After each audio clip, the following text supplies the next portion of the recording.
ওইভাবে নামাজ পড়ো যেই নামাজের মধ্যে আছে মনোযোগ, ওই নামাজ পড়ো যেই নামাজের মধ্যে আছে ভয়। তুমি নামাজটা পড়তে হবে এমন ভাবে বন্ধু, একজন নামাজে দাঁড়ালেন, বন্ধুরে আমার, নামাজে যখন তিনি দাঁড়ালেন, দাঁড়ানোর পরে তিনি বলতেছেন আমি নামাজটা এমন ভাবে পড়তে চাই। কিভাবে পড়ি?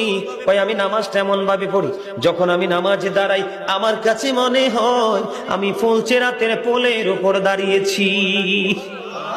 একটু যদি নড়বড় হয় আমি জাহান্নামে নিক্ষিপ্ত হব। তার মানে হলো আমি এতটাই মনোযোগের সাথে নামাজ পড়েছি যেন আমার নামাজটা বিন্দু পরিমাণ কোনো আংশিক ভাবে যেন অগ্রহণযোগ্য বলে আল্লাহর কাছে গৃহীত না হয়। তিনি বলতেছেন আমার কাছে মনে হয় রে এটা আমার জীবনের শেষ নামাজ।